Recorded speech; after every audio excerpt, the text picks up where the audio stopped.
Bienvenido seas a otra lección más de tu curso, Los 10 esenciales de urgencias con Catlego.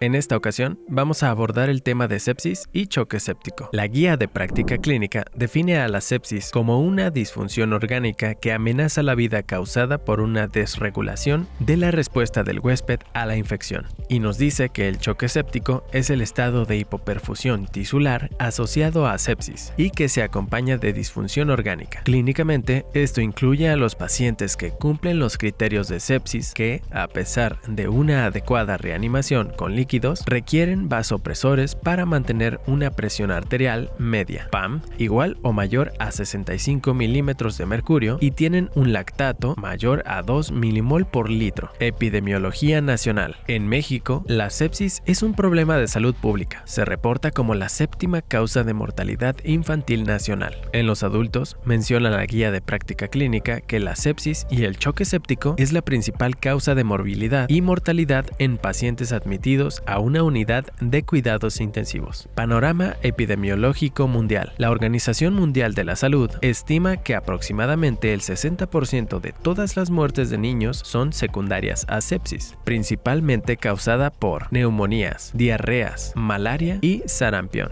La guía de práctica clínica nos menciona que los siguientes son factores de riesgo para desarrollar sepsis. Lactantes menores a 1 año de edad que se encuentren hospitalizados. Pacientes con alteración del sistema inmunológico, ya sea por enfermedad o acción de medicamentos, pacientes oncológicos en quimioterapia, diabéticos, esplenectomizados, enfermedad de células falciformes, uso crónico de esteroides, paciente en terapia inmunosupresora, enfermedades reumatológicas o trasplantados, cirugías mayores o procedimientos invasivos en las últimas 6 semanas, pérdida de la integridad de la piel, quemaduras o heridas, uso de catéteres centrales o de larga permanencia y desnutrición. El diagnóstico de sepsis incluye la sospecha o evidencia de infección en un paciente que además presente 2 o más de los siguientes: alteraciones en el estado de conciencia, fiebre mayor a 38.5 grados centígrados o hipotermia con temperatura central menor a 36 grados centígrados, taquicardia de acuerdo a la edad, taquipnea de acuerdo a la edad. En todos los pacientes con sospecha de sepsis se debe tomar los siguientes exámenes de laboratorio: biometría hemática, química sanguínea, procalcitonina, proteína C reactiva, pruebas de coagulación, gases en sangre y cultivos. Es esencial la realización de cultivos para aislar patógenos responsables, así como para guiar la terapia antimicrobiana una vez que se recibe el perfil de susceptibilidad, sin que esto retrase la administración de antibióticos. Las intervenciones iniciales en sepsis son: iniciar con el ABC, asegurar vía aérea, buena ventilación y adecuada circulación.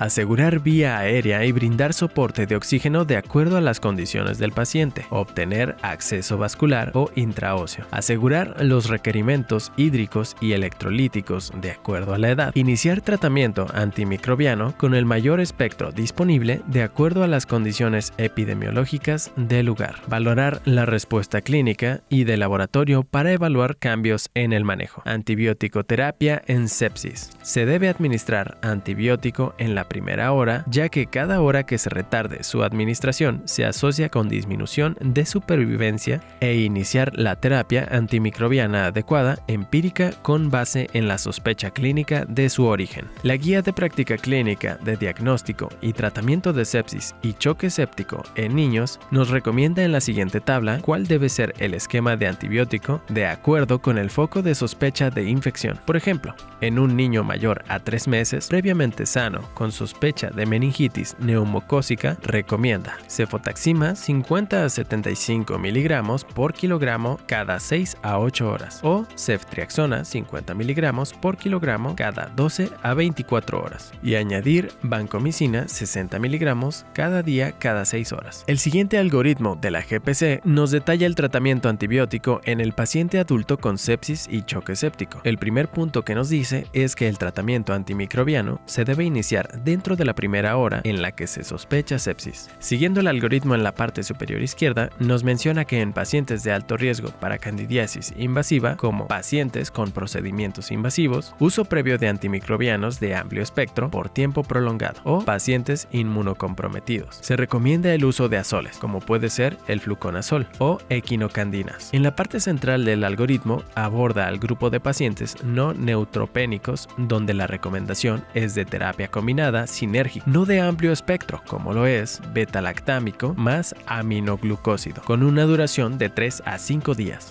Continuando con el algoritmo, en el grupo de pacientes no neutropénicos en los que se inicia monoterapia, la recomendación es de un antibiótico de amplio espectro, carbapenem, cefalosporina de tercera generación, cefalosporina de cuarta generación, carboxipenicilina de espectro extendido. El régimen recomendado es de 3 a 5 días y después revalorar. En el grupo de pacientes neutropénicos, la recomendación es utilizar azoles y equinocandinas más tratamiento combinado de amplio espectro, carbapenem o cefalosporina de tercera o cuarta generación, o carboxipenicilina de espectro extendido con una duración de 3 a 5 días. Todos estos esquemas comparten que hay que realizar ajustes de tratamiento de acuerdo a los resultados del cultivo y la susceptibilidad antimicrobiana.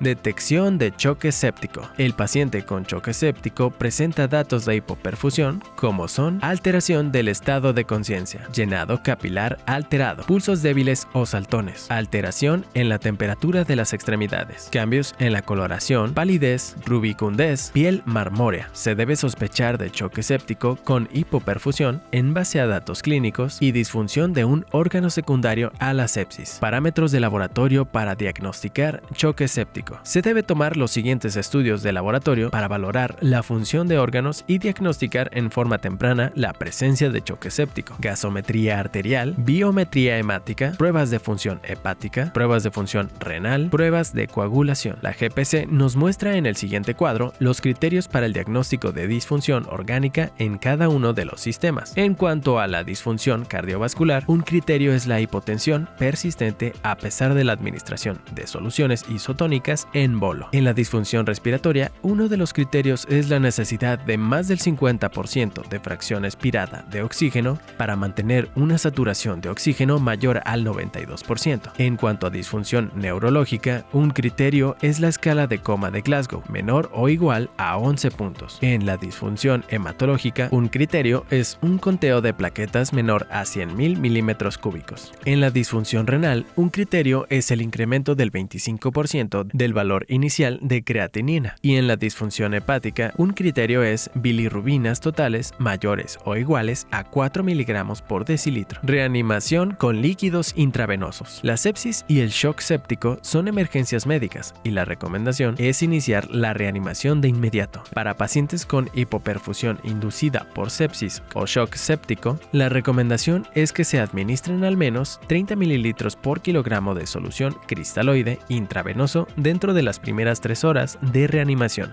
Se debe dar seguimiento adecuado y ajustar el tratamiento de manera integral, según la evolución del paciente. Se debe considerar como metas en el tratamiento del choque séptico una mejoría en los datos de hipoperfusión tisular, estado de alerta, llenado capilar, pulsos, temperatura y color de la piel, disminución de frecuencia cardíaca. La exploración física puede no ser suficientemente sensible para detectar cambios en el patrón hemodinámico, por lo que en pacientes con choque refractario a volumen se considera una herramienta adicional de monitoreo, saturación venosa central de oxígeno, que identifica el balance entre el aporte, consumo de oxígeno y la perfusión. Garantizar una saturación venosa central igual o mayor a 70%, ya que se ha observado que disminuye de manera significativa la morbimortalidad. Vasopresor. Si en las primeras 3 horas de reanimación con líquidos no se logran las metas, se recomienda iniciar la administración de vasopresores para mantener una presión arterial media mayor o igual a 65 milímetros de mercurio y así mejorar la presión de perfusión mínima y flujo adecuado. La terapia vasopresora se requiere para mantener una adecuada perfusión tisular y normalizar el metabolismo celular durante la fase de hipotensión, que pone en peligro la vida, hasta cuando la hipovolemia no haya sido resuelta. La terapia vasopresora se requiere para mantener una adecuada perfusión tisular y normalizar el metabolismo celular durante la fase de hipotensión, que pone en peligro peligro la vida, hasta cuando la hipovolemia no haya sido resuelta. Para adultos con shock séptico, recomendamos usar norepinefrina como agente de primera línea sobre otros vasopresores. En entornos donde la norepinefrina no está disponible, la epinefrina o la dopamina se pueden usar como alternativas. Para adultos con shock séptico con uso de norepinefrina, con niveles inadecuados de presión arterial media, se sugiere agregar vasopresina en lugar de aumentar la dosis de norepinefrina. Generalmente se inicia cuando la dosis de norepinefrina está en un rango de 0,25 a 0,5 microgramos por kilo por minuto. Inotrópico en choque séptico. La dobutamina es el inotrópico de primera elección para pacientes con medición o sospecha de gasto cardíaco bajo. Se reconoce que la disfunción miocárdica inducida por sepsis es uno de los principales contribuyentes a la inestabilidad hemodinámica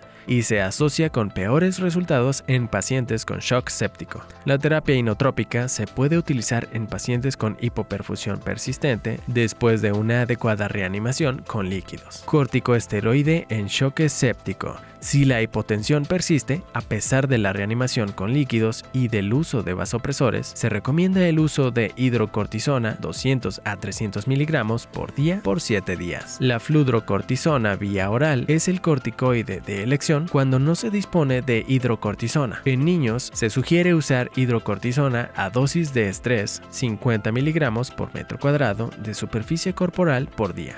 Otras intervenciones. A. Valorar transfusión de paquete globular. En la reanimación inicial con saturación venosa central menor a 70% y hemoglobina menor a 10 gramos por decilitro. En la fase de estabilización, la meta será hemoglobina mayor a 7 gramos por decilitro. Se sugiere establecer estrategias de protección pulmonar durante la ventilación mecánica con volúmenes corrientes eficaces de 6 a 8 mililitros por kilogramo, con la eliminación adecuada de CO2. PEP óptimo. Hipercapnia permisiva. Saturación de oxígeno mayor a 88%. Presión plató menor a 28 centímetros de agua. B. Vigilar niveles elevados de glucosa sérica dada su asociación con mortalidad. Se recomienda la vigilancia estrecha de los niveles de glucosa sérica y en caso de emplear insulina, evitar la hipoglucemia. C. La sobrecarga hídrica durante el proceso de reanimación inicial se asocia a mayor morbilidad y solo en caso de ocurrir utilizar diuréticos o terapias de reemplazo renal. D. El proceso séptico conlleva a un incremento en el catabolismo y el ayuno prolongado se asocia a morbilidad. Se recomienda el inicio de nutrición temprana, enteral y parenteral. Y eso ha sido todo por el tema de hoy. Nos vemos en el próximo esencial.